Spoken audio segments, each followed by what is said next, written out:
I was born in a place where secrets grew as plentiful as the corn in the fields.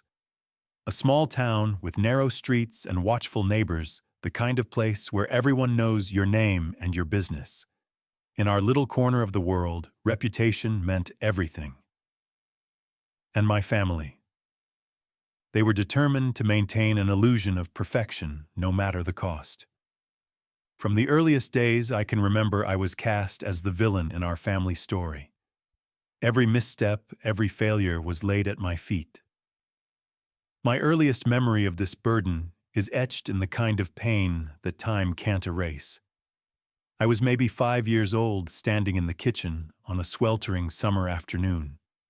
A glass jar of strawberry jam slipped from my small hands and shattered across the tile floor.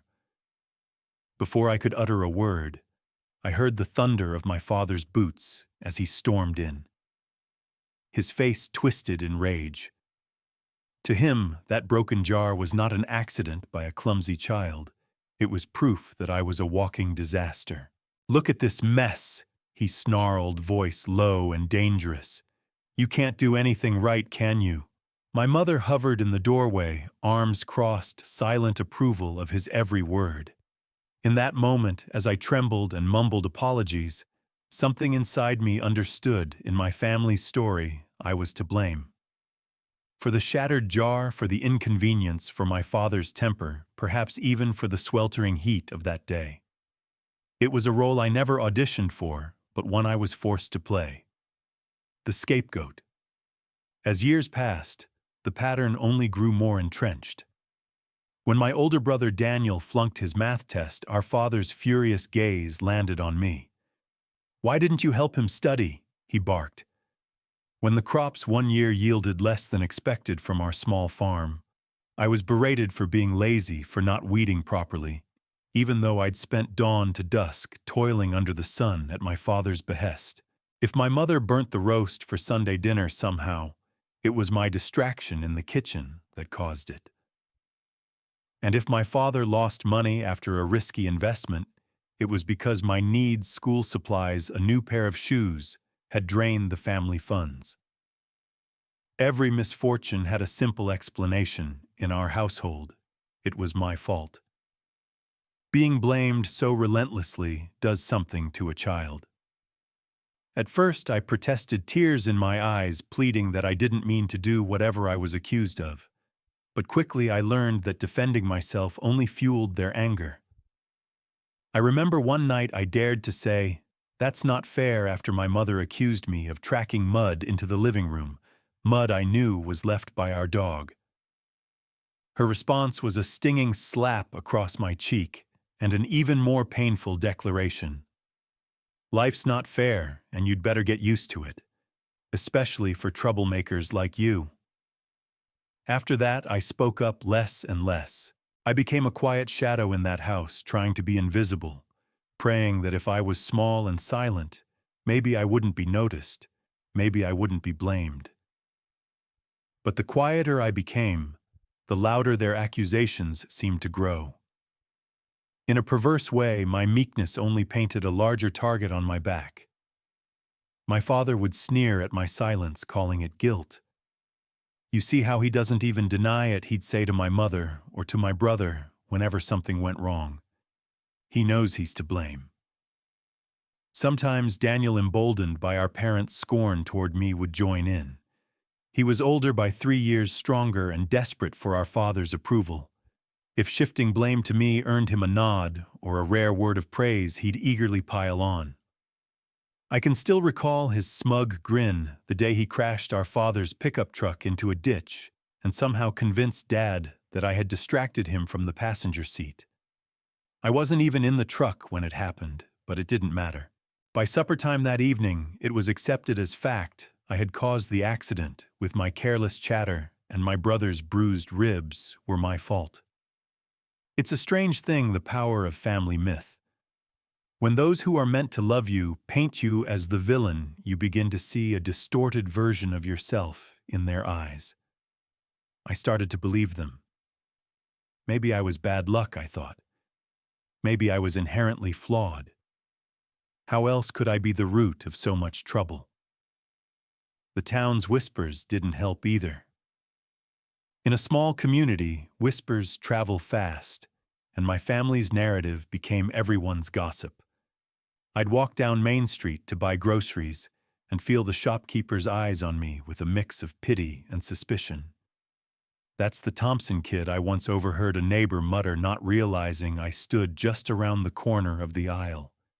"He's always causing his folks grief." My cheeks burned with shame hearing those words. Not only had my family decided I was the cause of every failure, but they'd convinced the whole town too. Yet even under the weight of all that blame, a tiny spark inside me refused to die.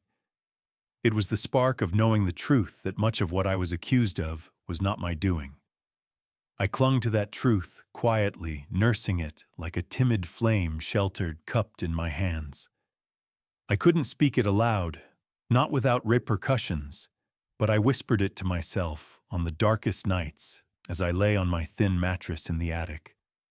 My room was just the unfinished attic space given to me as another sign of my lowly place. I would stare at the shadows dancing on the rafters and remind myself in a trembling whisper, "It's not your fault. You didn't do those things. You are not what they say." Over and over like a prayer.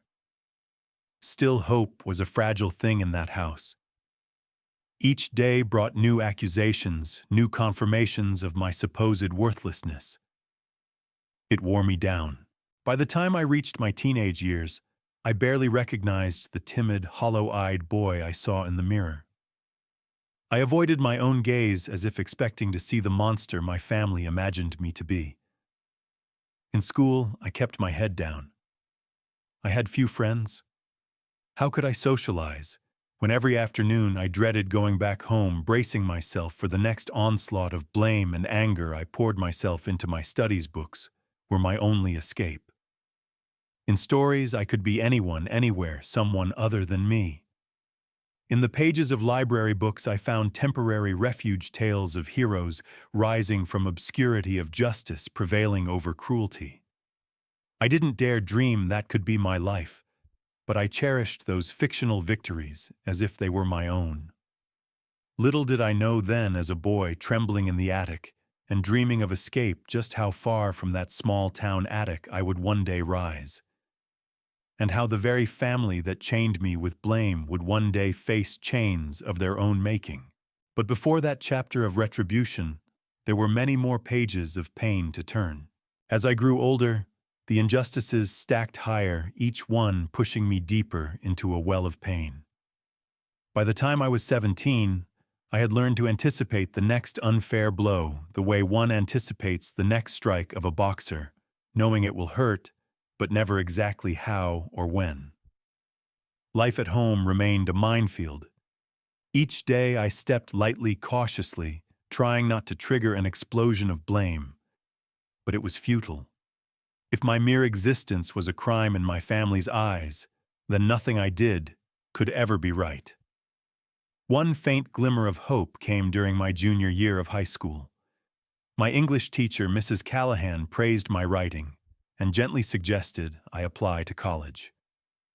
For a brief moment, I dared to dream I might escape our town through education. But when Daniel discovered the college brochures I'd hidden, he gleefully presented them to our parents. My father was furious. He tore up the pamphlets on the spot. "You're not going anywhere," he hissed, spitting words of contempt. That night I cried into my pillow, as that last hope was stamped out.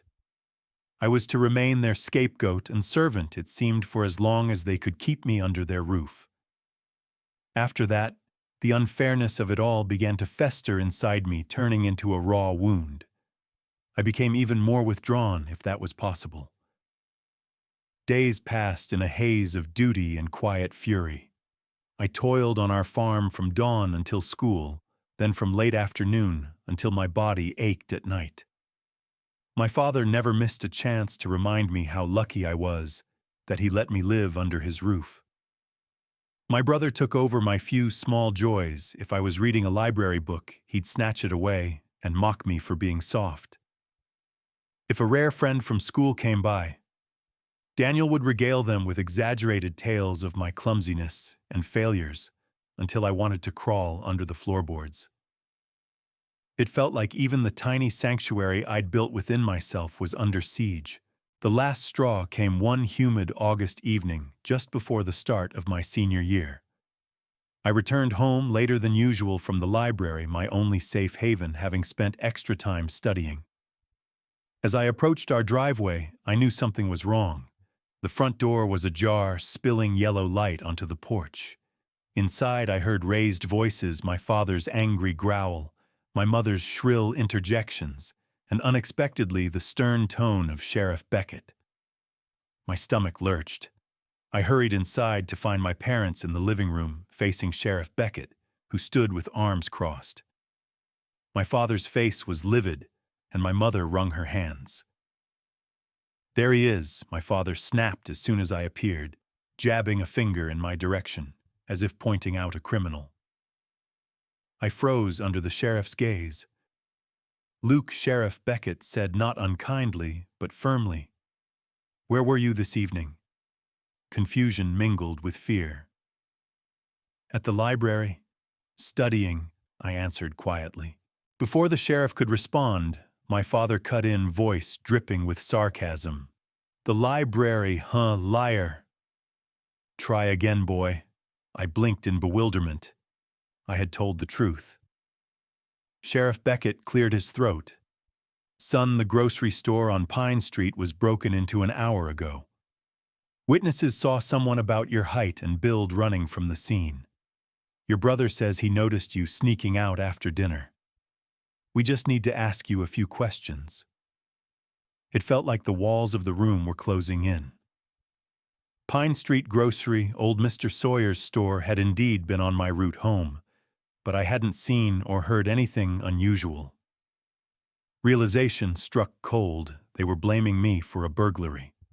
I didn't do anything, I protested, my voice cracking. I was at the library until it closed. Mrs. Portman, the librarian, can confirm that. My heart pounded wildly. From the corner of my eye, I saw Daniel lurking just behind our mother, arms crossed and a smug half-smile on his face. I saw him slip out. Daniel chimed in smoothly. "He's been acting odd lately. Wouldn't be surprised if he's fallen in with a bad crowd." My hands balled into fists. "That's a lie," I burst out, unable to hold back. I looked at Sheriff Beckett desperately. "He's lying. I went to study. If anyone snuck out, it was him." The words tumbled out before I could stop them. An awful silence fell. My father's expression turned murderously cold. In a single stride, he was in front of me. The slap across my face came so fast and hard, I saw an explosion of stars. I staggered, pain burning on my cheek. "Enough of your lies," he snarled. "The sheriff doesn't need to hear your excuses."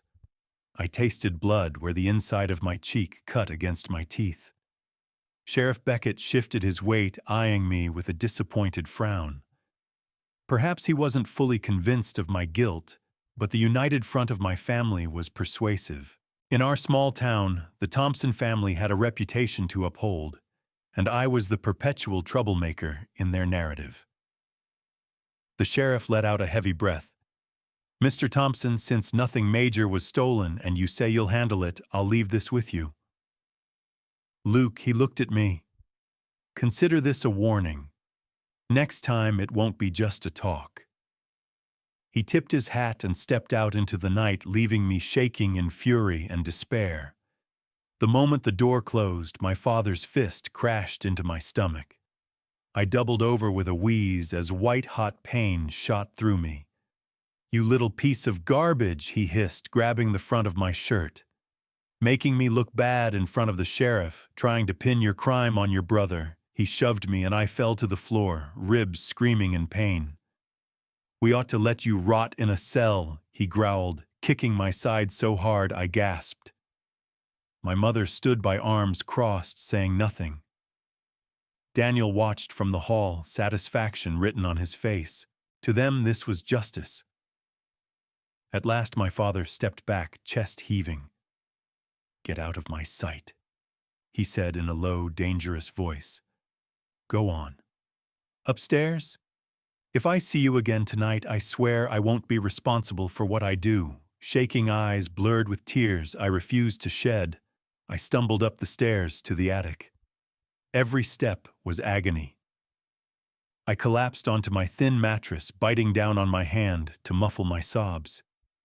Pain roared through my body from the blows, but an even greater pain racked my heart. They blamed me for a crime I didn't commit. They beat me for telling the truth. In that darkness, something within me finally broke, or perhaps hardened. If I stayed, I realized this would be my life forever, blamed, beaten, broken. I couldn't bear it. Under the glow of the moon through the attic window, I made a decision. I would not endure this hell any longer. I would escape that very night before they could hurt me again. It was the only way I might survive. The night I fled my family's house, I felt a wild mix of fear and fragile hope. My heart pounded as I made my way down the moonlit country road, each step taking me farther from the pain I'd known. At first, that freedom was exhilarating, despite the aches in my body. I was free, wounded and penniless, but free. With the stars as my only witnesses, I walked until the lights of my childhood home disappeared behind the trees. I didn't have a plan, just a desperate urge to put as much distance between myself and that place as possible. By dawn, I found myself on the outskirts of our small town, near the highway that led out to the wider world. Exhaustion was creeping in. Every muscle throbbed from the beating and the long trek. I used the last of my money to buy a bus ticket to the nearest city, a place I'd never been, but that promised anonymity. The rickety Greyhound bus carried me away as I stared out the window, watching the pastures and barns of my hometown melt into unfamiliar landscapes. Part of me expected to feel triumphant, but instead a hollow numbness settled in my chest. I was truly alone for the first time in my life, and it terrified me. When I arrived in the city, I stepped off the bus into a bustling terminal full of strangers. The noise and crowds overwhelmed me. Clutching my duffel bag, I wandered the streets with no destination. The city was so large and different, a far cry from the gossipy closeness of the town I knew. Here no one looked at me twice. No one knew or cared that I was the Thompson family screw-up. That anonymity was a relief, and also a new kind of loneliness. I spent my first day in the city walking aimlessly, dizzy with fatigue and hunger, until I found a quiet park as dusk fell. Curling up on a bench under a tree, I used my bag as a pillow and tried to sleep. Thus began the bleakest chapter of my life.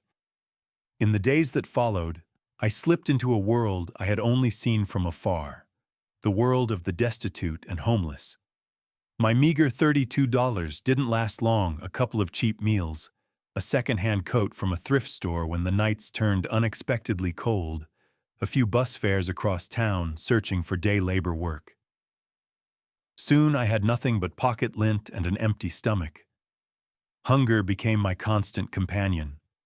I learned which soup kitchens served a free lunch, and I swallowed my pride along with thin, watery soup amongst other down-and-out souls. I scavenged trash bins behind restaurants in the evenings, grateful for any half-eaten sandwich or bruised fruit tossed away. It was a humbling routine that crushed what was left of my battered self-esteem. Each night I returned to that park, or a new quiet alley to lay my head down my body, shivering against the cold ground or a wooden bench. At first I told myself this was temporary. I would find a job, earn some money, and build a new life. But day after day, the city's reality beat me down. I was just a scrawny teenager with no address, no references, and haunted eyes. Employers at diners or shops would take one look and tell me they weren't hiring. At a construction site where I begged for any kind of work, the foreman laughed in my face and told me to come back when I grew some muscles.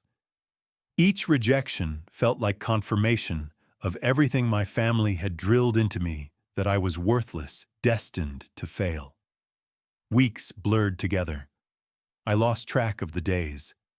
My injuries from that night slowly healed on the outside. The bruises faded, but inside I felt like an open wound. I spoke to no one, except to ask for the bare necessities, and even that I did sparingly, ashamed of my own voice. Sometimes in the dead of night, I found myself missing even the warped comfort of my attic room. At least there I had a roof, a blanket, the illusion of safety. Out here I had nothing.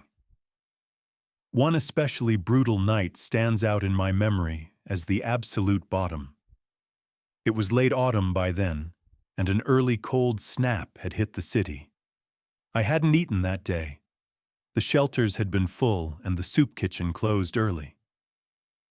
I spent the evening wandering to keep warm, but when the wind picked up and icy rain began to fall, it drove me to desperate measures. I found myself crawling under an overpass where a few other homeless folks had lit a fire in a rusted barrel. They eyed me with suspicion, at first a ragged teen intruding on their territory, but then largely ignored me. I curled up not too far from the flames, trying to steal a bit of warmth. The rain blew in sideways, misting my face and soaking through my thin coat. I was so cold and tired that I didn't notice one of the men approaching until he was standing right over me. He was middle-aged with wild eyes and a snarl on his lips. "This spot ain't free," he growled. I could smell the alcohol on his breath. "You gotta pay or get lost." I had nothing to give and barely the strength to stand. Before I could respond, he yanked my coat and I scrambled up in alarm. "I don't want trouble," I stammered, voice hoarse. He shoved me hard against the concrete wall.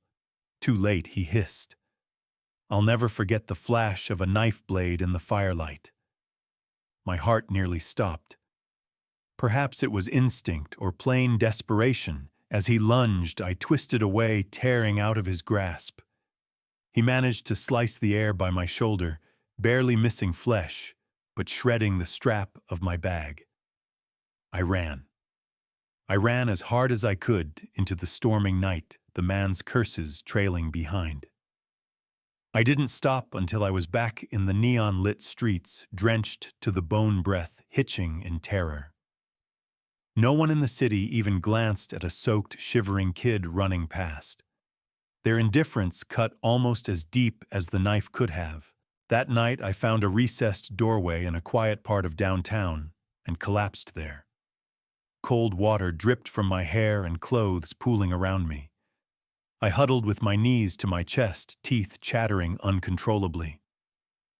As I stared out at the rain falling under the streetlights, something inside me cracked. Hot tears mingled with the rain on my cheeks. I buried my face in my arms and finally let it all out, silent, racking sobs of utter despair. I cried for the family that never loved me, for the home I lost, for the hunger clawing at my belly and the cold that gnawed my bones.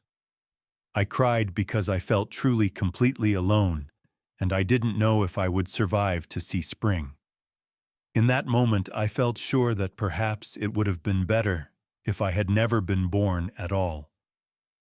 Every cruel word my father and mother ever hurled at me, every accusation echoed in my mind, as if to say they were right. "You're nothing. You're nobody. Look at you now." I pressed my fist to my mouth to stifle a scream of anguish. Hours must have passed while I lay in that doorway, because the next thing I remember is the gray light of dawn creeping into the alley. The rain had stopped, leaving the world raw and wet. I was weak, running a fever and shaking not just from the cold, but likely from exhaustion and sickness. When I tried to stand, a wave of dizziness nearly sent me tumbling back to the ground. I clung to the brick wall, feeling utterly defeated. My body was at its limit, and my spirit felt broken. This, I realized, was what rock bottom truly felt like: a cold, lonely hell where each breath was an effort and the future looked like a void. In that dim morning light, I sank back down to the wet pavement. Maybe I won't get back up, I thought in despair. My eyelids were heavy, every part of me craving rest. A dangerous thought flitted through my mind. I could just lie here, fall asleep, and never wake up, and maybe that would be a kind of relief. No more hunger, no more pain, no more anything.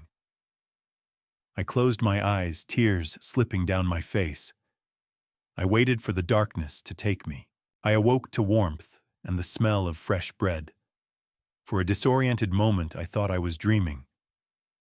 Gentle hands were pressing a warm blanket around my shoulders, and a soft voice was saying, "Easy now, that's it. You're all right." I blinked my eyes open. I was indoors, lying on a cot, in what looked like the back room of a bakery, racks of bread loaves, cooling on a counter, the first golden light of morning filtering through a small window. A kindly-faced woman with gray-streaked hair hovered over me, concern in her eyes. Thank goodness, she sighed with relief when she saw I was awake. "You gave us a scare." As I struggled to sit up, memories flooded back: the cold rain, collapsing in that doorway, believing I might never open my eyes again. Apparently, I had been found rescued. I coughed, my throat raw, and the woman brought a cup of warm tea to my lips. "Sip slowly," she urged. My hands trembled as I held the cup, sipping the sweetest, most soothing liquid I'd ever tasted. The woman introduced herself as Maria Rossi, the owner of the bakery, whose doorway I'd chosen as my shelter. She had found me at dawn, soaked and half-conscious. Instead of shooing me away or calling the police, she had enlisted her adult son to help carry me inside. They bundled me in blankets and let me rest. Tears of gratitude burned in my eyes as Maria spoke kindly to me, asking my name and how I came to be in such a state. Haltingly, I shared a little of my story, just that I had no family who would help me, that I'd fallen on hard times. I couldn't bring myself to reveal everything, but I think she sensed the depth of my hurt. She listened without judgment, simply nodding and patting my arm. "Well, you're safe now," she said softly. "Stay as long as you need to. We'll figure something out." Over the next few days, the Rossi Bakery became my haven. Maria gave me a corner of the storeroom to sleep and a hot meal twice a day, and gradually nursed me back to health. In return, I insisted on helping around the bakery as soon as I was strong enough, sweeping floors, washing trays, unloading bags of flour. It was hard, honest work, and I threw myself into it, humbled by the Rossi family's generosity.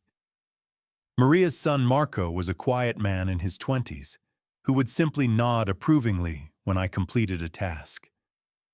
In their simple acts of kindness, I felt something begin to heal inside me. These strangers owed me nothing, yet they treated me with more compassion than my own blood ever had.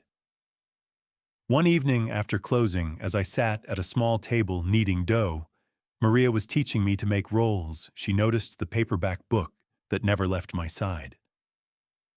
To Kill a Mockingbird, dog-eared and worn from my many readings.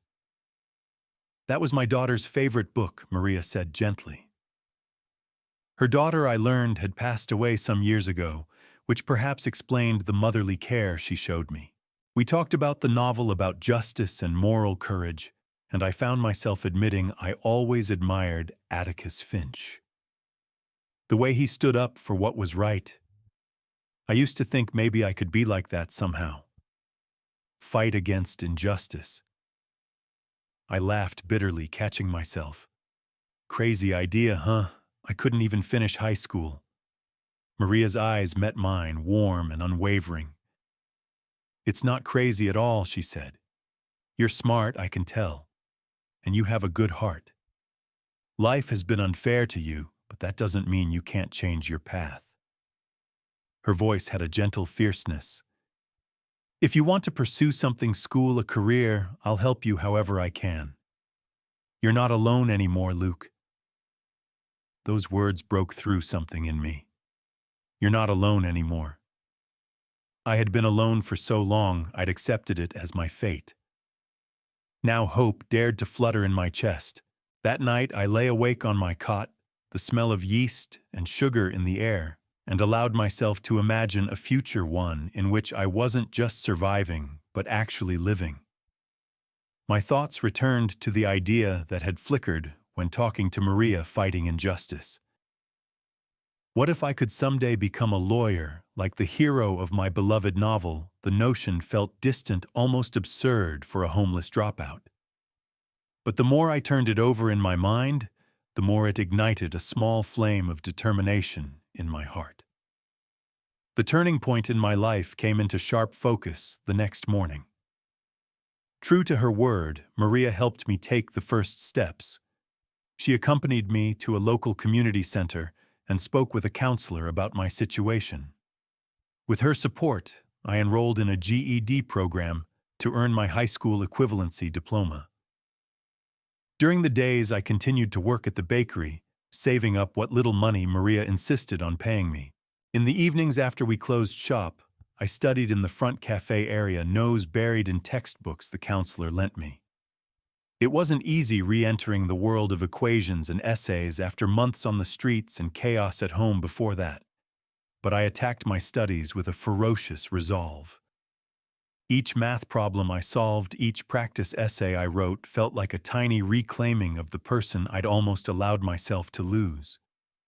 Maria or Marco would often sit with me as I studied, quizzing me with flashcards or proofreading my essays, their quiet encouragement fueling me.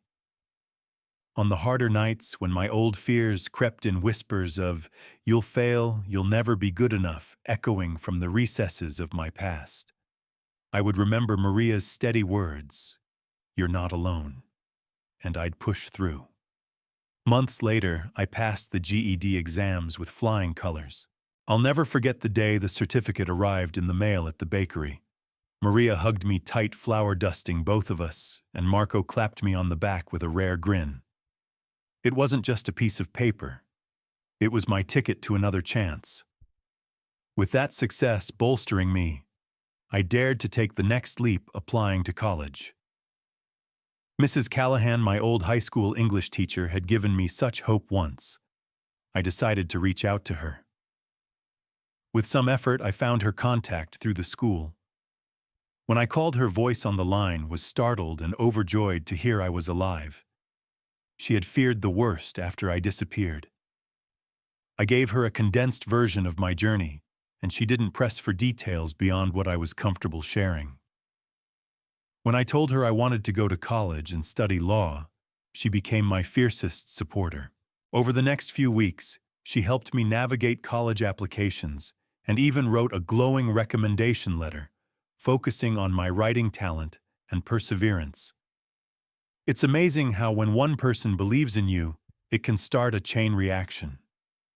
Between Mrs. Callahan's recommendation, a well-crafted personal essay, I wrote about overcoming adversity, leaving out the darkest specifics about my family, and solid GED scores, I earned admission to a state university.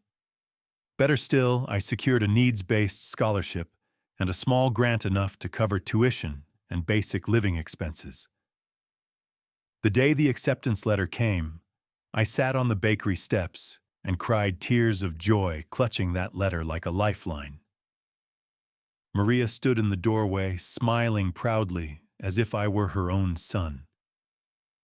That fall, I moved into a dormitory at the university. It was surreal, me, the boy who once cowered in an attic, now walking through campus quads with textbooks under my arm. I was older than some of the other freshmen, and far more serious. While they went to parties, I spent nights in the library, determined not to waste the gift I'd been given. I double-majored in pre-law and English, my old love of books now serving me well, as I devoured case studies and literature alike.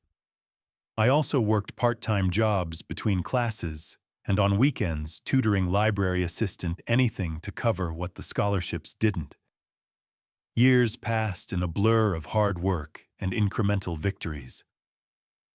I graduated with honors and was accepted into a reputable law school. Every step of the way I carried with me the voices of those who had believed in me, Maria's gentle encouragement. Mrs. Callahan's pride even echoes of my own younger self, whispering from those nights in the attic. It's not your fault you can rise above this.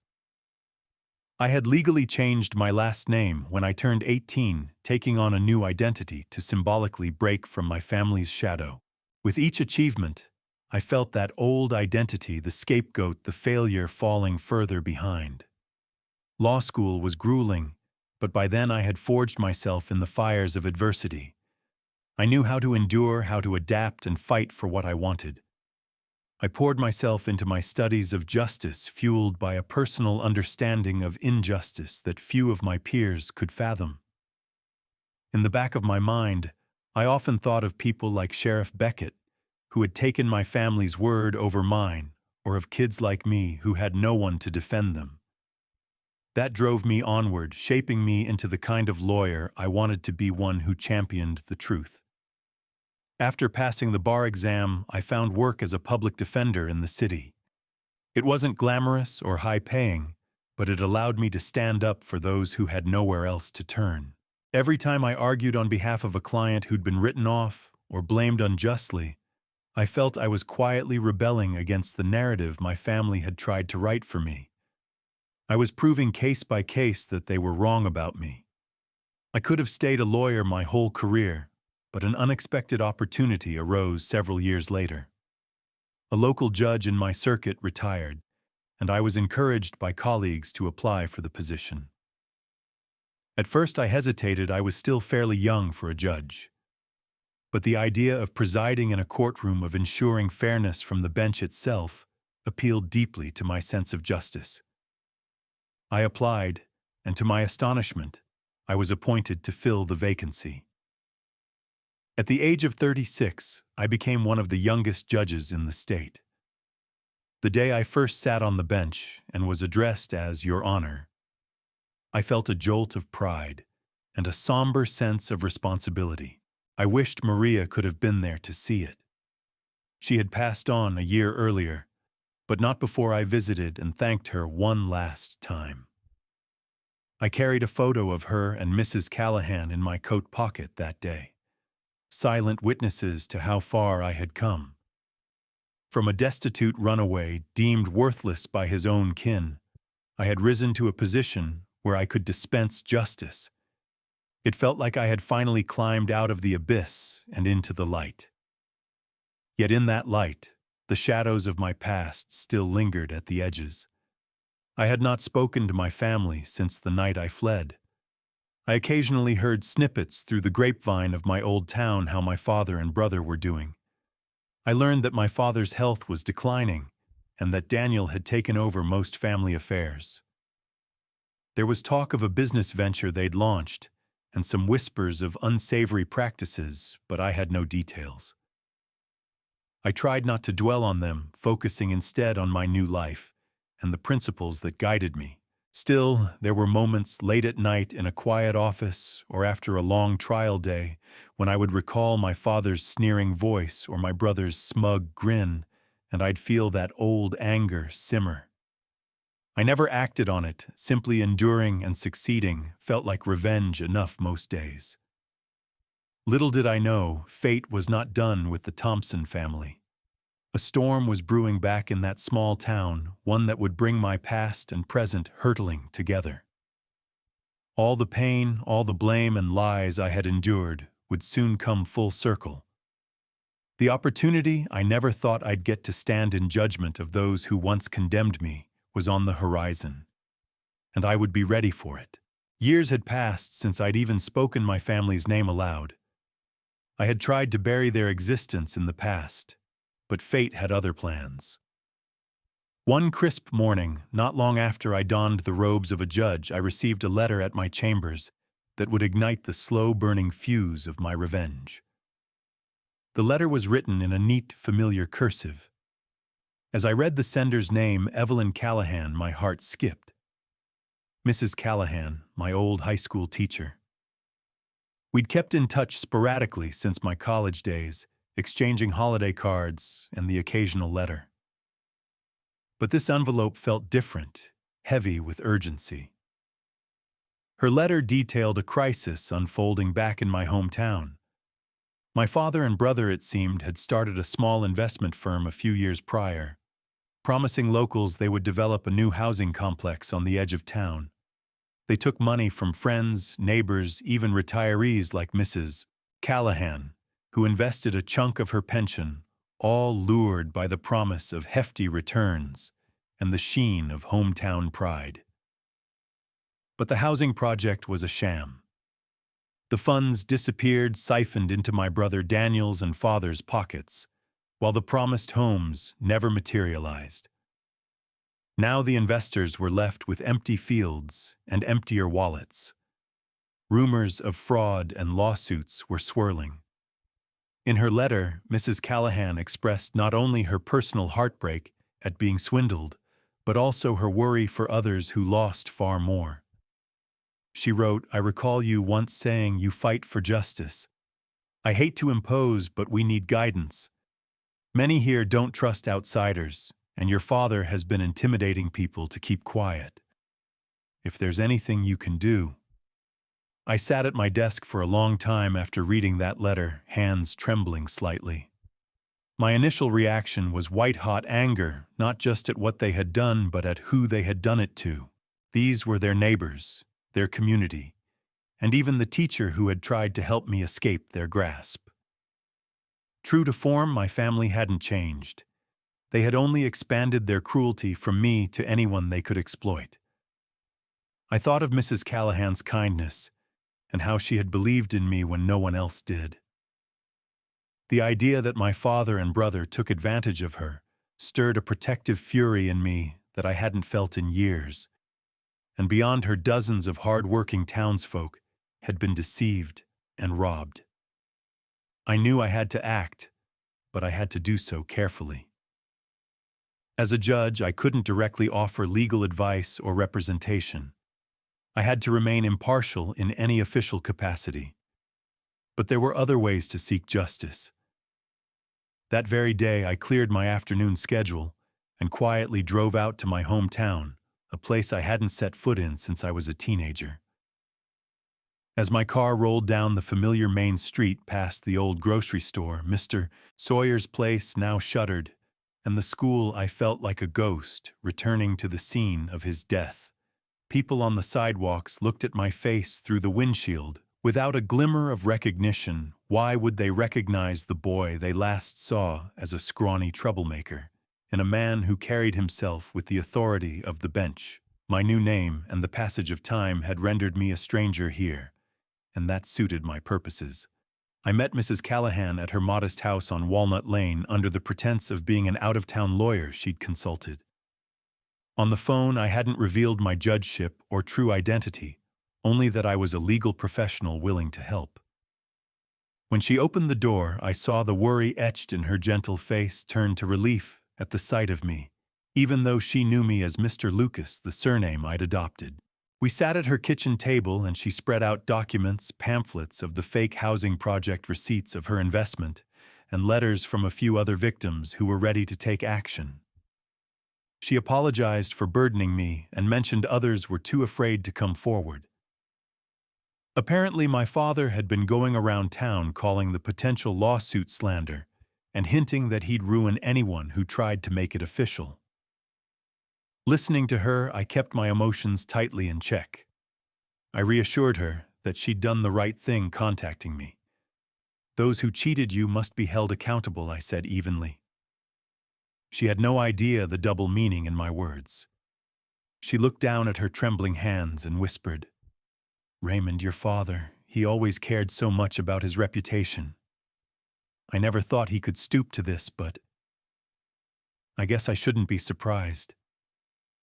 Her voice faltered. I realized she was also thinking of me, of how my father had treated his own son. She didn't mention it, but the sadness in her eyes spoke volumes. Quietly, I began to lay out a plan with her.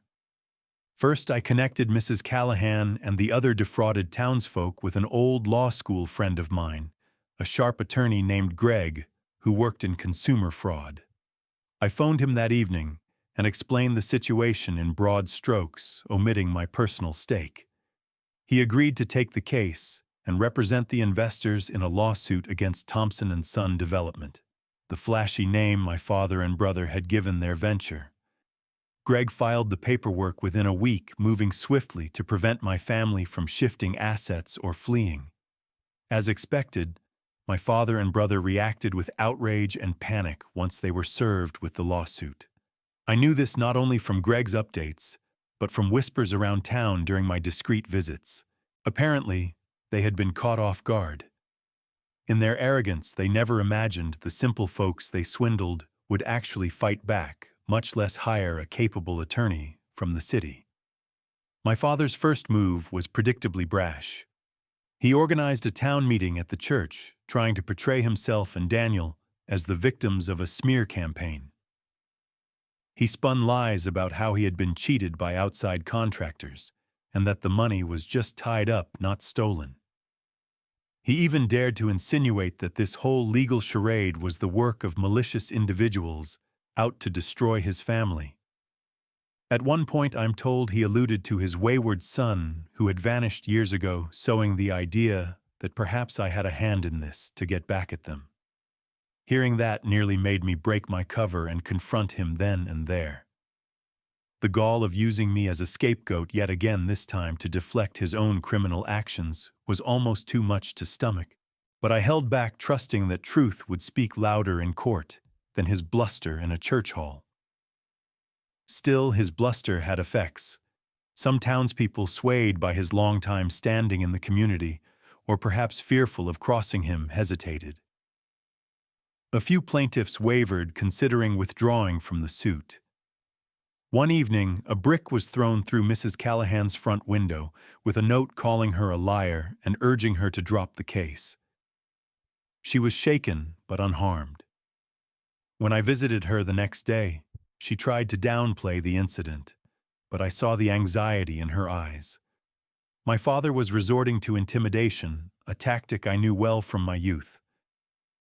That night, I took an extra step in our plan. Using my judicial connections cautiously, I tipped off the state prosecutor's office about the potential for criminal fraud charges, given the evidence in the civil suit. I had to be careful. I did not want it known that I judged Thompson under my new name. Judge Lucas was involved, but I knew a particular prosecutor, Helen Ng, who was known for her integrity. I anonymously sent her copies of key documents, bank records Greg had obtained in discovery that clearly showed money funneled into my family's personal accounts. I also indicated concern for witness tampering in our small town. My hope was that she would quietly initiate an inquiry, or at least ensure there was oversight on the situation. Sure enough, within a week, word spread that state investigators had come to town asking questions about Thompson & Son Development's finances. My father and brother were livid, but now they had to worry about a criminal probe on top of the civil suit. Reports reached me that Daniel got into a heated altercation with one of the younger plaintiffs outside the feed store, screaming that he'd make them all pay for tarnishing their name. This only strengthened the resolve of the victims. Fear can turn to courage when bullies overplay their hand. Greg informed me that no one else withdrew from the lawsuit. In fact, more people quietly joined once they realized they had the law on their side. Throughout all this, I remained in the background, the unseen architect of their impending downfall. Officially, I was not involved. The case was filed in the county where my family lived and would be heard in that jurisdiction's court. Unofficially, I tracked every development, my heart pounding with a mix of grim satisfaction and anticipatory dread.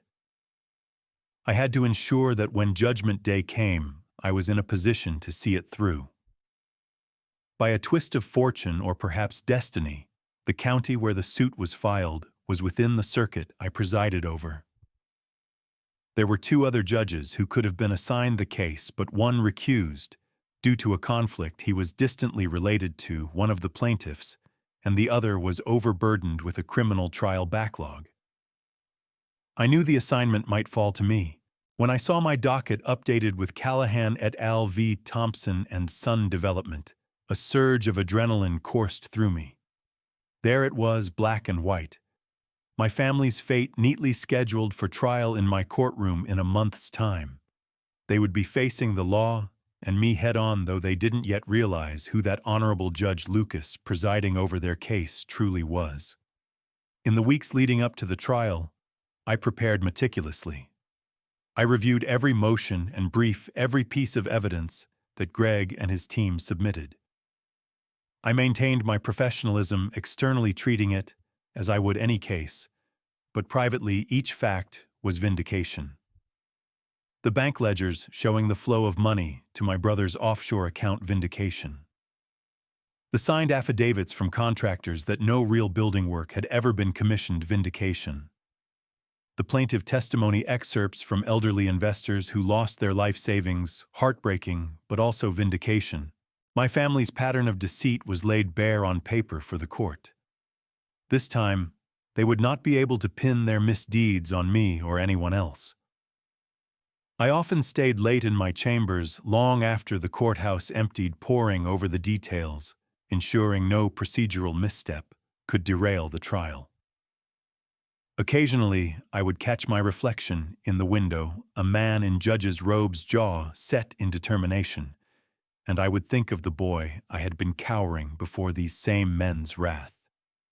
Soon I would whisper to that boy in my memory, "Justice is coming. Be patient just a little longer."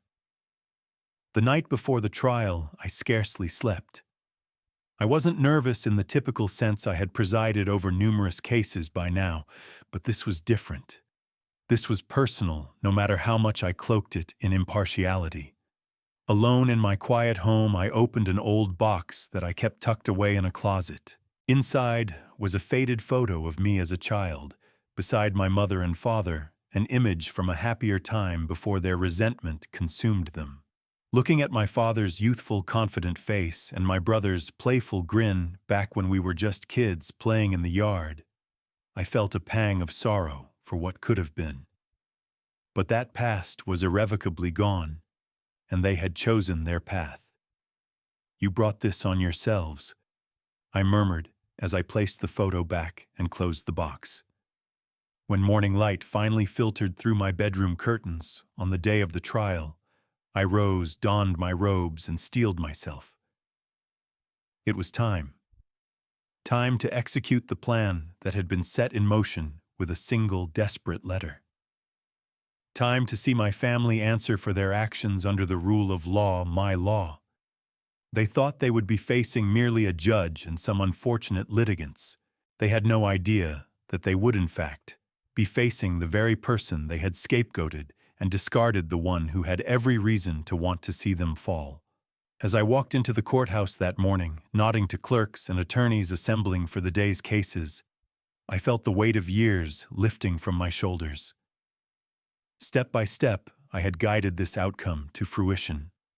Now only the final act remained. I took a deep breath, pushed open the door to my courtroom, and assumed my seat at the bench.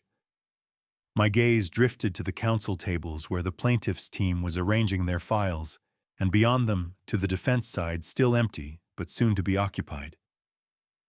A faint tremor ran through me that I quickly mastered. Let them come, I thought. Let them stand before me now. The trap was set, and justice at long last was about to be served. The atmosphere in the courtroom was charged with an electricity that made the hairs on my arms stand on end. By the time my father and brother walked through the double doors and took their seats at the defendant's table, the gallery benches were packed with curious townsfolk and anxious plaintiffs. I watched from my high seat as my father, in a crisp suit that couldn't quite hide how he'd aged, cast his gaze around the room with a mix of defiance and unease. Daniel, now in his mid-30s, looked more annoyed than scared, whispering furiously to their attorney. Neither of them glanced up at the bench yet. They likely assumed this trial would be like any other tedious legal proceeding, something to endure, maybe manipulate under the eye of a nameless judge. "All rise," the bailiff announced. Everyone stood as I entered and took my place, gavel in hand. "Court is now in session," the Honorable Judge Lucas presiding. I surveyed the room, keeping my expression neutral, though my heart thundered. From the corner of my eye, I saw my father finally look up at me. Our eyes met for a fleeting second. There was no spark of recognition. How could there be? He hadn't seen me in nearly 2 decades, and the boy he knew was gone. I was a grown man, cloaked in authority, and a name he didn't know. He quickly looked away, more concerned with the proceedings than the person conducting them. The trial commenced. Opening statements were made. The plaintiff's lawyer, my friend Greg, laid out a damning narrative of betrayal and fraud. I could see my father shifting in his seat as the details of his scheme were spoken plainly for all to hear. Daniel's face flushed red. Their attorney tried to downplay expectations, claiming the business failure was due to economic downturns and miscommunication, not malicious intent. I maintained a stoic face through it all, though inside I felt both vindicated and tense. This was the truth, finally surfacing, and I was determined that nothing would stop it. Witnesses took the stand. One by one, townspeople, I remembered an elderly couple who ran the diner, a former farmhand, and finally Mrs. Callahan testified about how they were misled and pressured to invest. Mrs. Callahan's voice wavered as she recounted the trust she'd placed in my family and how foolish she felt now. At one point she glanced up at me, and I saw a flicker of something in her eyes. Recognition. If she suspected who I was behind my new name, she gave no overt sign, but her gaze held gratitude, as if acknowledging the role I'd played in bringing this to light. I gave her a small, respectful nod from the bench, nothing more. Throughout these testimonies, my father sat rigid, jaw clenched. Occasionally, he'd whisper harshly to Daniel or their lawyer. Daniel mostly avoided looking at the witnesses, arms crossed and scowling down at the table. When it was my father's turn to testify, insisting on taking the stand to set the record straight, the tension in the room was palpable. He took his oath and settled into the witness chair just a few yards directly in front of my bench. I had to consciously steady my breathing. This was the first time I'd heard my father's voice directed at me in so many years. "Mr. Thompson, Greg began, did you or did you not assure these people their investments were safe and being used as promised?" My father cleared his throat. "I may have painted a too optimistic picture," he said, affecting a contrite tone, "but I never intended to cheat anyone. It's not my fault the development fell through. I was misled by contractors myself." It was surreal hearing him lie so smoothly under oath, still shirking blame after all this time. My hands tightened on the arms of my chair. Greg presented one piece of evidence after another, bank statements, emails. Cornered by facts, my father's demeanor began to crack. "Those documents. I'd have to review them," he stammered at one point. "I can't recall the specifics." Greg's questioning was relentless. Finally, in a desperate move, my father attempted the tactic I had half expected. He invoked the specter of his lost son to earn sympathy. "I've been under a lot of strain personally," he said, looking past the attorney toward the jury and spectators. "My family has been through hardships. My younger son disappeared years ago, and it broke our hearts. We did our best running the business, but objection," Greg interjected, "relevance. I forced myself to remain impartial." The mention of me, of Luke, hung in the air like a challenge. "Sustained," I said coolly, locking eyes with my father. "Mr. Thompson, please confine your answers to the questions asked. Your personal anecdotes are not relevant to the matter of whether you defrauded these investors." My father's eyes narrowed at the mild rebuke from the bench. Perhaps something in my tone and the way I said his name pricked at old memories. He squinted at me, but his attorney quickly ushered him back on track. When Daniel took the stand, he was defensive and less polished than my father. He outright denied wrongdoing and even tried to shift blame onto the victims. People hear what they want to hear, he sniped. We never guaranteed anything. They assumed too much, and now they're angry about their own wishful thinking. His arrogance was palpable, and I noticed jurors frowning at his contemptuous attitude. When Greg produced evidence of Daniel's personal bank account swelling with investor money, Daniel sneered that it was payment for my work. Nothing wrong with that. My father winced at his son's performance. Even he seemed to realize Daniel wasn't helping their cause. Through it all, I kept my voice measured and my face neutral, intervening only to maintain courtroom procedure. But inside a storm raged. Hearing them lie, make excuses, and show zero remorse, it brought flashbacks of my youth, of every time they twisted reality and painted me as the villain. Yet here they were, naked before the truth, and it was beautiful in a way, even as it was infuriating. They had no scapegoat today, no convenient target to pin their sins on. At last, all evidence was presented, and closing arguments were made. The jury, for indeed we had a jury of local citizens, deliberated briefly. It seemed the case was clear. They returned with a unanimous verdict in favor of the plaintiffs. A ripple of relief and quiet celebration swept through the victims seated in the courtroom. I could see Mrs. Callahan close her eyes, hands clasped together, as if in thankful prayer. My father and brother remained standing, stunned and red-faced, as the jury confirmed their finding that Thompson and Son had engaged in fraud and breach of trust. As judge, it was my duty to pronounce the final judgment and any restitution. This was the moment I had anticipated for so long.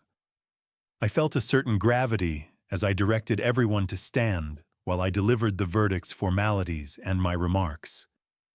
Raymond Thompson and Daniel Thompson. I began my voice echoing in the silent hall. This court, in alignment with the unanimous jury verdict, finds you liable for fraud. You exploited the trust of your neighbors and community for personal gain. Your actions have caused significant financial and emotional harm. The law mandates that you make restitution. Therefore, I am ordering you to pay damages totaling Haken. I recited the full amount, a staggering sum that would likely ruin them financially. Furthermore, I am referring this matter to the state prosecutor for review of potential criminal charges, as the evidence suggests willful and malicious fraud. Murmurs swept the courtroom. My father's attorney placed a hand on his arm as if to steady him. Daniel looked like he might be sick. I wasn't done. The catharsis of that moment lent me a clarity and calm I'd never felt before. Before I conclude, I said I want to make something clear, not only as a judge but as a member of this community. In small towns like ours, reputation and trust mean everything. You two traded on that trust, and when you were caught, you tried to intimidate and blame your victims rather than take responsibility. That ends today. In this court, blame is assigned where it belongs on the guilty parties. Justice has no patience for those who bully and deceive. My words hung heavy in the air. For a moment, my father's eyes met mine again. There was a flicker of familiarity in his expression now, as if some long-forgotten memory was stirring. Perhaps it was the tone of moral indictment. It might have reminded him of my mother, or of someone he once knew. I saw his brow knit, a dawning horror in his features. He glanced at the name plaque on my bench, Judge A. Lucas, and then back at me. Luke. The word escaped him in a hoarse whisper that barely carried, but I caught it. My heart pounded. To everyone else it might have sounded like a stunned exclamation, but I knew he recognized me. Daniel's head snapped toward his father, then back to me. I could see it clicking in his eyes, too, the shape of my face, the timbre of my voice. Shock washed over them both. They looked as if they were seeing a ghost. I felt the entire courtroom's eyes darting between the disgraced men and the judge who had just castigated them. The silence was deafening. Slowly, I rose from my chair, removing my glasses and setting them on the bench. "Bailiff," I said firmly, not breaking my gaze from my father's, "please take the defendants into custody pending further proceedings." The bailiff, unaware of the personal drama, simply obeyed, moving toward my father and brother to escort them out. My father, however, was not done. He jerked away from the bailiff's hand and stepped forward, oblivious to the crowd, his eyes locked on me. "Luke, is it really you?" he rasped, voice shaking with disbelief. A collective gasp rose from the spectators. A few of the plaintiffs exchanged astonished whispers. Some of them remembered me, the boy blamed for everything, now a man delivering judgment. I stood tall, heart-hammering, but face composed. In that fraction of time, decades of pain and longing swirled inside me. I thought about how many nights I had dreamed of this confrontation, rehearsed cutting words that would make them feel even a shred of what I felt. But now, looking down at my father's bewildered, stricken face, I felt an unexpected wave of, not triumph, not glee, but a solemn sense of closure.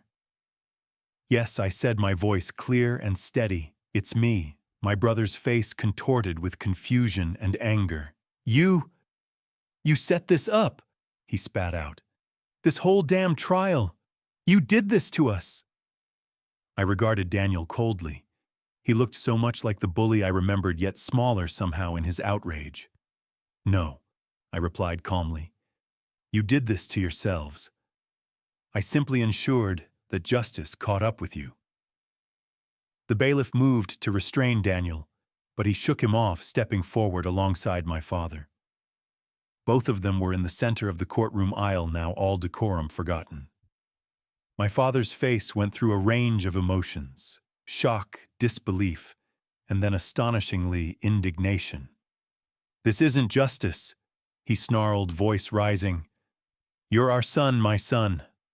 How dare you sit up there and enough," I thundered, and the power behind my voice, steeped in years of authority and deeper years of hurt, froze him in his tracks. The entire courtroom stood stunned. I leaned forward, placing my hands on the bench. "For years," I said, enunciating each word with quiet intensity, "you called me worthless. You blamed me for every failure of yours. You beat me down and cast me out without a second thought. And yet here we are. In this court, I am the one who is addressed as Your Honor, not you. That respect is mine, earned by crawling out of the pit you kicked me into. And I will not have you disrespect this court or its verdict." Tears of rage or grief, perhaps both, glimmered in my father's eyes. He opened his mouth, but no words came. His shoulders sagged as reality and humiliation crashed over him. Daniel, defiant to the end, continued to glare at me with pure hatred. "This isn't over," he hissed. But even he sounded uncertain, hollow. I let out a breath I hadn't realized I was holding. "Oh, it is over," I replied softly. "For you, it's over." With a nod to the bailiff, I signaled to finish their removal. This time, neither my father nor brother resisted as handcuffs were produced. The last image I have of them in that courtroom is seared in my memory. My father, gray and trembling, looking anywhere but at me, and my brother, red-faced and cursing under his breath, staring daggers of blame, as if even now he couldn't accept that he was the author of his own downfall. They were led out the doors as murmurs and exclamations swelled in their wake. I heard someone say, "My God, that was his son the whole time," and another voice answering in astonishment. The truth was out, and not just to my family. The whole town would know soon enough how the judge of this trial had once been the boy they condemned. But in this moment, as I gazed over the courtroom, I saw not judgment or scorn from the people, only a kind of awe, and in some faces, a deep satisfaction that justice had truly been served. I rapped my gavel to regain order. "Court is adjourned," I declared. The spectators rose. Some were surreptitiously wiping tears. Others looked at me with new respect, even wonder. Mrs. Callahan stood among them, a proud, gentle smile on her face and tears in her eyes. I could only nod faintly in return, my composure finally threatening to crumble. As I exited to the judge's chambers, the weight of what had just transpired settled on me. It was over. The confrontation I'd both dreading and desired for so long had come and gone like a sudden storm. I closed the chamber door behind me and sank into my chair, shaking hands covering my face. My heart ached, not with regret, but with the release of a burden carried for far too many years. The trial's aftermath was both everything I had hoped for and something I hadn't quite expected. In the days that followed, my father and brother faced the fallout of their actions under the harsh light of public shame. The civil judgment stripped them of virtually all their assets. Their bank accounts were frozen, properties seized to begin compensating the victims. The small-town gossip mill, which once churned with tales of me being the family disgrace, now buzzed with condemnation of Raymond and Daniel Thompson. Neighbors they'd known for years crossed the street to avoid them. Former friends turned their backs. In a town where reputation was paramount, they had become pariahs. Not long after the state's criminal case moved forward.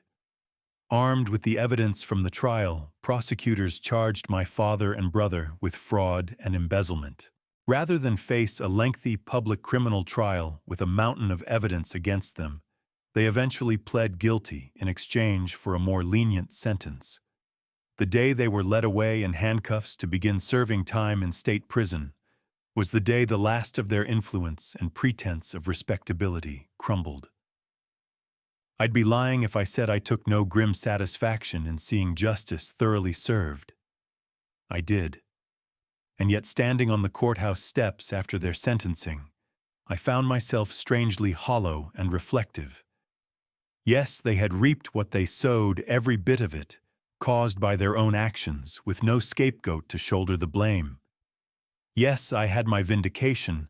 The whole town saw them for what they truly were. In a way, my name was silently restored. People knew I was the scapegoat, that I had risen far above what my family ever imagined. Some even reached out to me with apologies or quiet words of admiration. The shopkeeper who years ago whispered about me being a troublemaker now shook my hand firmly and said, "We were wrong about you."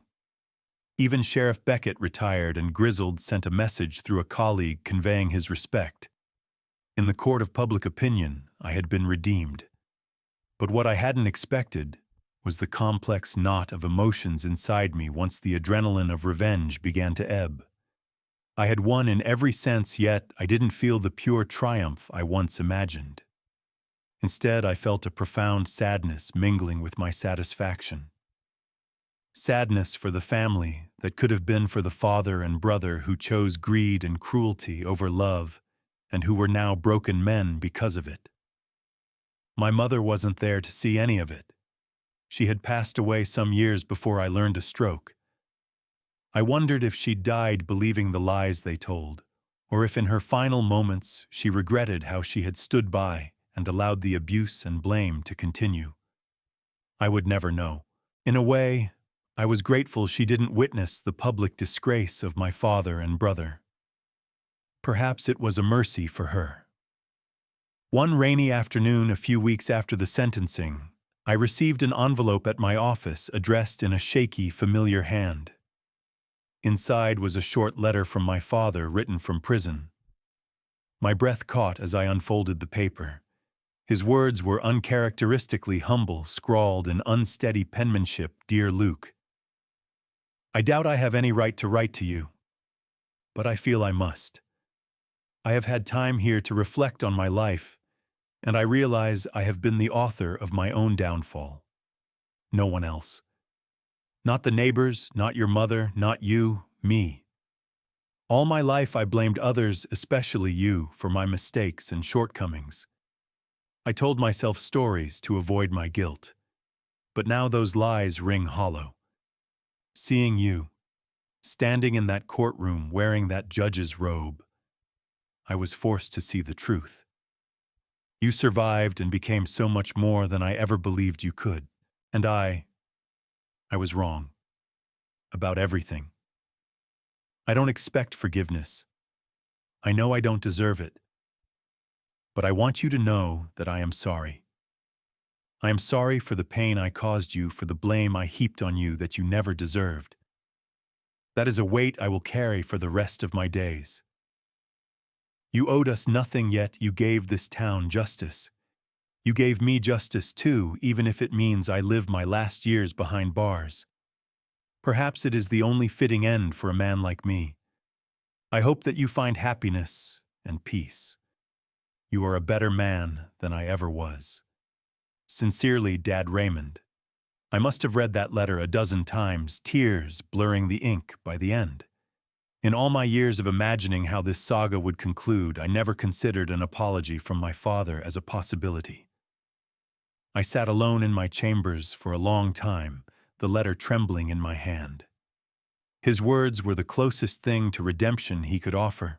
It didn't erase the past, and it didn't entirely heal the wounds some scars run too deep, but it mattered.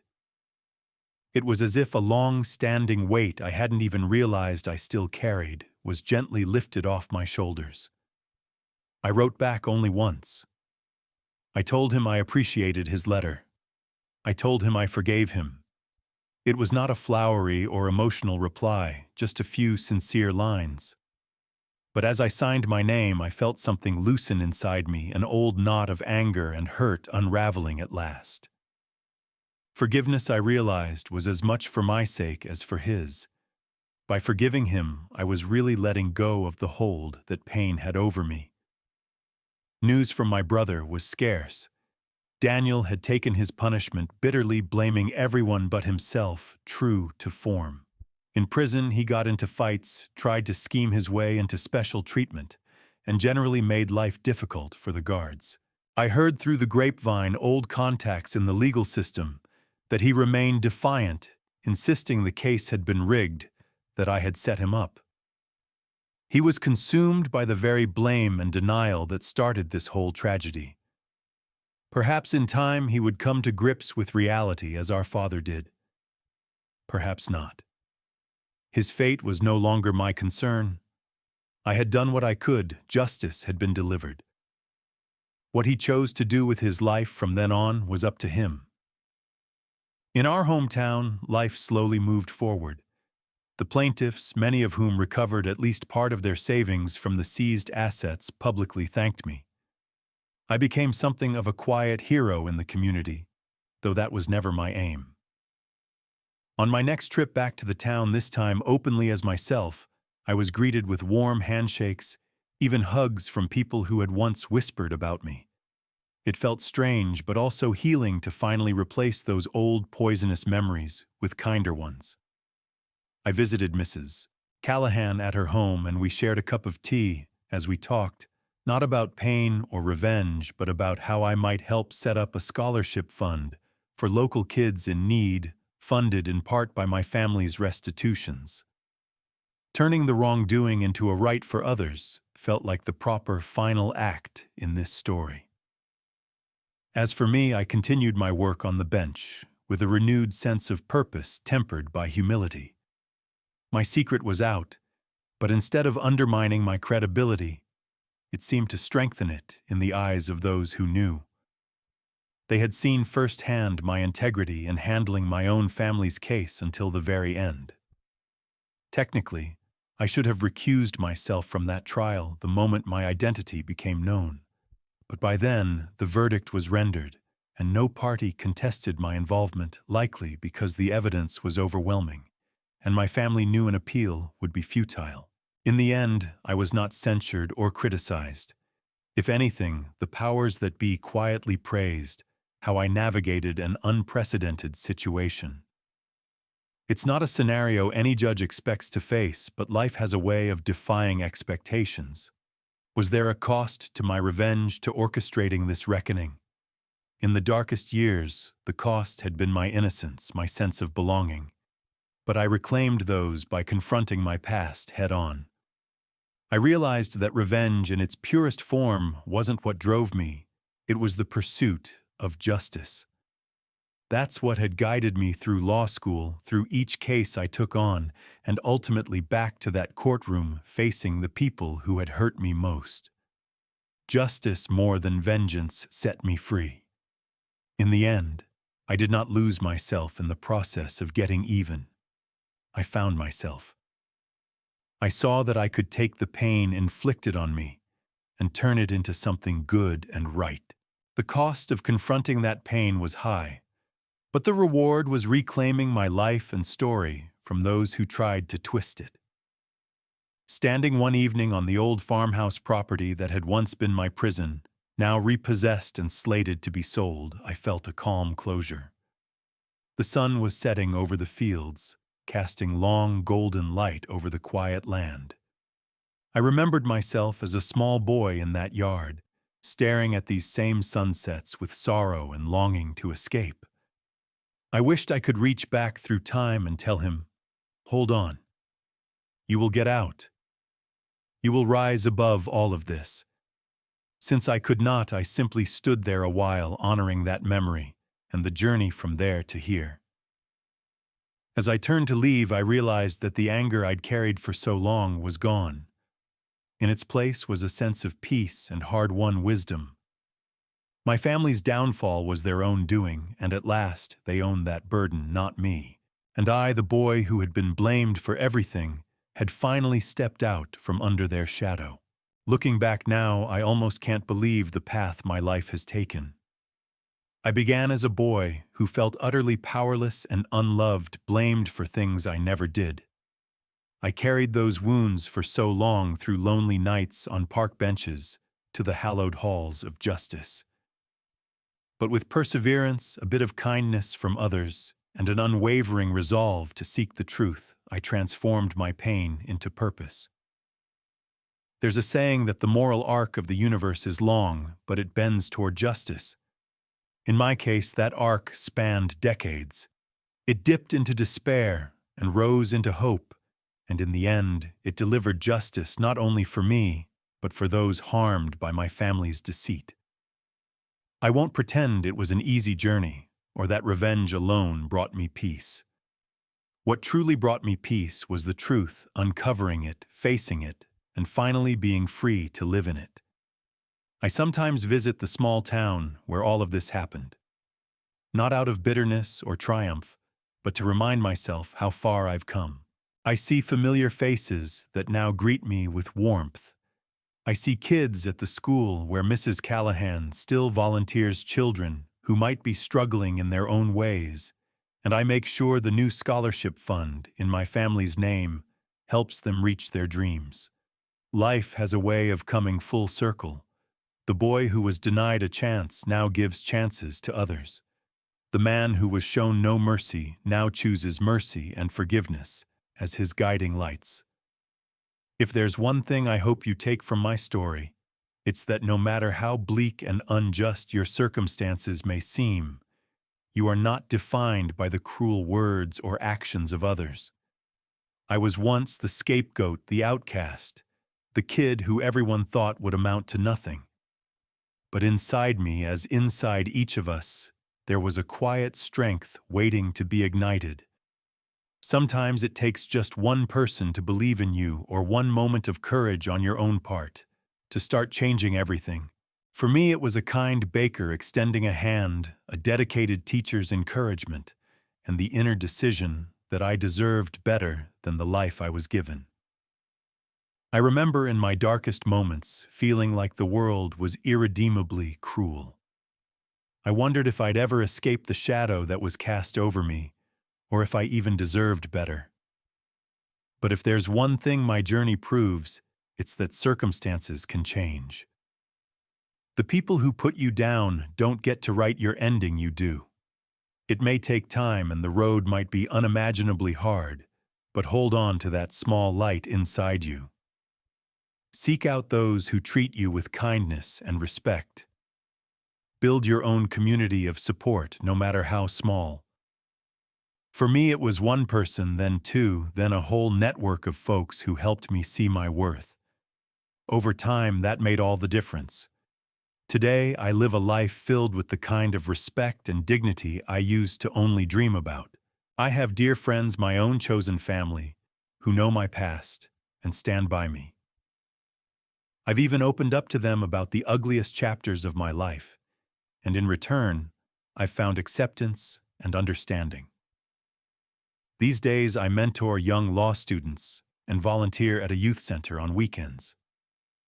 It's my way of paying forward the compassion I received and ensuring that no young person in my orbit ever feels as alone as I once did. If you've ever felt like a scapegoat or been wrongly blamed or mistreated, please know that you're not alone and that your story isn't over yet. I'd love to hear your thoughts and your own experiences. Feel free to share in the comments below. Have you ever had to fight to clear your name or seek justice against the odds? How did it shape you? Your insights might help someone else who's going through something similar right now.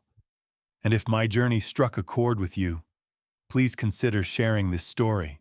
You never know who might need a bit of hope or a reminder that sometimes the underdog can rise up and reclaim their honor. In the end, justice prevailed for me, and I found not only vindication, but also peace.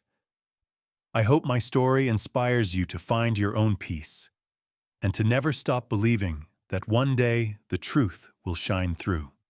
Thank you from the bottom of my heart for being a part of this journey with me. Stay strong, stay hopeful, and take care.